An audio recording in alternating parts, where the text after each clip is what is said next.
everyone. Alright, I'm back with a quick update on my super cheapy carpet track.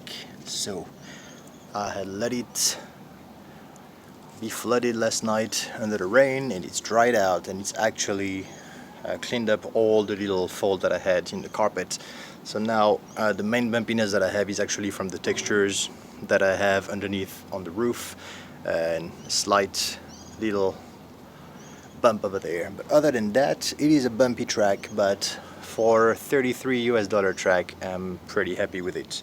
And I am running today with my TIPO33. I run it with the SP quite a lot. Love this body, works really nicely. But this, wow, this is just looking super good on the track.